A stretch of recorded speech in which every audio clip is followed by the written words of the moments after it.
Audio clip number 75 انشاءاللہ اس audio clip میں قرآن پاک کی سورہ بقرہ کی آیت نمبر 218 سے 220 کی تلاوت، ترجمہ اور تفسیر قرآن صراط الجنان سنیں گے۔ بسم اللہ الرحمن الرحیم۔ ترجمہ: اللہ کے نام سے شروع جو نہایت مہربان رحمت والا ہے۔ ان الذين آمنوا والذين هاجروا وجاهدوا في سبيل الله أولئك يرجون رحمة الله والله غفور رحيم۔ ترجمہ: بے شک وہ لوگ جو ایمان لائے اور وہ جنہوں نے اللہ کے لیے اپنے گھر بار چھوڑ دیے اور اللہ کی راہ میں جہاد کیا، وہ رحمت الہی کے امیدوار ہیں اور اللہ بخشنے والا مہربان ہے۔ ان الذین آمنوا، بے شک وہ لوگ جو ایمان لائے۔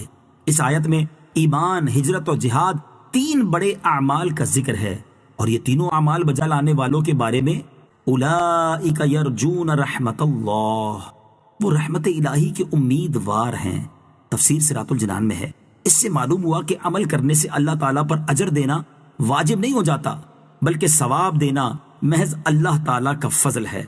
يسألونك عن الخمر والميسر قل فيهما إثم كبير ومنافع للناس وإثمهما أكبر من نفعهما ويسألونك ماذا ينفقون قل العفو كذلك يبين الله لكم الآيات لعلكم تتفكرون۔ ترجمہ: آپ سے شراب اور جوئے کے متعلق سوال کرتے ہیں، تم فرما دو ان دونوں میں کبیرہ گناہ ہے، اور لوگوں کے لیے کچھ دنیاوی منافع بھی ہیں، اور ان کا گناہ ان کے نفع سے زیادہ بڑا ہے۔ آپ سے سوال کرتے ہیں کہ اللہ کی راہ میں کیا خرچ کریں، تم فرماؤ جو زائد بچے۔ اسی طرح اللہ تم سے آیتیں بیان فرماتا ہے تاکہ تم غور و فکر کرو۔ یسألونک عن الخمر والمیسر، آپ سے شراب اور جوئے کے متعلق سوال کرتے ہیں۔ تفسیر صراط الجنان میں ہے، یاد رہے کہ اس آیت میں شراب کو حرام قرار نہیں دیا گیا، بلکہ حرمت کی آیات سورہ مائدہ میں بعد میں نازل ہوئیں، اور 3 ہجری میں غزوہ احزاب سے چند روز بعد شراب حرام کی گئی۔ وَيَسْأَلُونَكَ مَاذَا يُنْفِقُونَ، آپ سے سوال کرتے ہیں کہ کیا خرچ کریں۔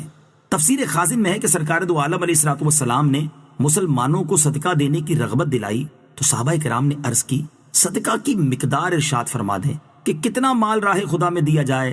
اس پر یہ آیت نازل ہوئی اور فرمایا گیا کہ جتنا تمہاری حاجت سے زائد ہو۔ ابتدائی اسلام میں حاجت سے زائد مال خرچ کرنے کا حکم دیا گیا۔ صحابہ کرام اپنے مال میں سے اپنی ضرورت کی مقدار لے کر باقی سب راہ خدا میں تصدق کر دیتے تھے۔ یہ حکم اگر بطور فرض کے تھا تو زکوٰۃ کا حکم نازل ہونے سے منسوخ ہو گیا، اور اگر نفلی حکم تھا تو آج بھی مستحب طور پر باقی ہے۔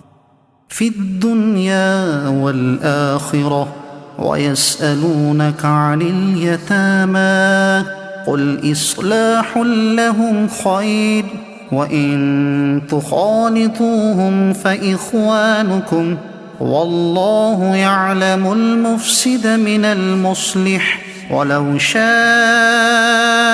الله لأعنتكم إن الله عزيز حكيم۔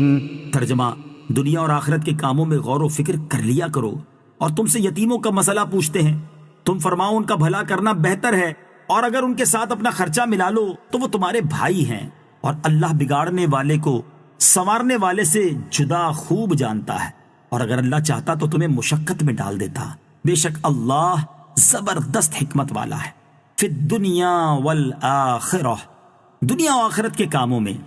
تفسیر صراط الجنان میں ہے، اس حصے کا تعلق پچھلی آیت کے آخری جملے سے ہے، اور اس کا معنی یہ بنے گا تاکہ تم دنیا و آخرت کے معاملے میں غور و فکر کرو، یعنی جتنا تمہاری دنیاوی ضرورت کے لیے کافی ہو وہ لے کر باقی سب مال اپنی آخرت کے نفع کے لیے خیرات کر دو۔ اس سے جدا گانا بھی دنیا و آخرت کے کام سوچ سمجھ کر ہی کرنے چاہیے۔ وَيَسْأَلُونَكَ عَنِ الْيَتَامَى، اور تم سے یتیموں کا مسئلہ پوچھتے ہیں۔ جب یہ آیت ان الذین یأکلون اموال الیتامی ظلما، نازل ہوئی کہ یتیموں کا مال کھانے والا اپنے پیٹ میں جہنم کی آگ بھرنے والا ہے، تو لوگوں نے یتیموں کے مال جدا کر دیے اور ان کا کھانا پینا علیحدہ کر دیا۔ اس میں یہ صورتیں بھی پیش آئیں کہ جو کھانا یتیم کے لیے پکایا جاتا اس میں سے کچھ بچ جاتا اور خراب ہو جاتا اور کسی کے کام نہ آتا، اس میں یتیموں کا نقصان ہونے لگا۔ یہ صورتیں دیکھ کر حضرت عبداللہ بن رواحہ رضی اللہ تعالیٰ عنہ نے حضور سید المرسلین صلی اللہ تعالیٰ علیہ وسلم سے عرض کی کہ اگر یتیم کے مال کی حفاظت کی نیت سے اس کا کھانا اس کے سرپرست اپنے کھانے کے ساتھ ملا لیں، اس کا کیا حکم ہے؟ اس پر یہ آیت نازل ہوئی اور یتیموں کے فائدے کے لیے ملانے کی اجازت دی گئی، لیکن ساتھ ہی یہ تنبیہ فرما دی کہ تمہیں یتیموں کے فائدے کے لیے مال ملانے کی اجازت تو دے دی گئی ہے، لیکن کون اچھی نیت سے یتیموں کا مال ملاتا ہے اور کس کی نیت میں فساد ہوتا ہے یہ اللہ تعالیٰ بہتر جانتا ہے۔ یہ نہ ہو کہ ظاہراً تو یتیموں کو فائدہ کر رہے ہو اور حقیقت میں ان کا مال ہڑپ کرنے کا ارادہ ہو۔ آیت مبارکہ کا یہ حصہ واللہ یعلم المفسد من المصلح، کہ اللہ تعالیٰ اصلاح کی نیت والے اور فساد کی نیت والے دونوں کو جانتا ہے۔ یہ فرمان نہایت جامع ہے اور زندگی کے ہزاروں شعبوں کے لاکھوں معاملات میں رہنمائی کے لیے کافی ہے۔ جہاں ایک ہی چیز میں اچھی اور بری دونوں نیتیں ہو سکتی ہیں، وہاں دوسرے لوگ اگرچہ بری نیت کو نہ جانتے ہوں لیکن اللہ تعالیٰ تو جانتا ہے۔ یتیموں سے متعلق 2 احکام۔ نمبر 1، یتیم وہ نابالغ بچہ یا بچی ہے جس کا باپ فوت ہو گیا ہو، اگر اس کے پاس مال ہو اور اپنے کسی ولی کی پرورش میں ہو۔ اس کے احکام اس آیت میں مذکور ہیں کہ ولی خواہ اس یتیم کا مال اپنے مال سے ملا کر اس پر خرچ کرے یا علیحدہ رکھ کر جس میں یتیم کی بہتری ہو وہ کر سکتا ہے، لیکن ملانا خراب نیت سے نہیں ہونا چاہیے۔ نمبر 2، اگرچہ اس آیت کا نزول یتیموں کی مالی اصلاح کے بارے میں ہوا مگر اصلاح کے لفظ میں ساری مصلحتیں داخل ہیں۔ یتیموں کے اخلاق، اعمال، تربیت، تعلیم سب کی اصلاح کرنی چاہیے۔ یوں سمجھے کہ یتیم ساری مسلم قوم کے لیے اولاد کی طرح ہیں۔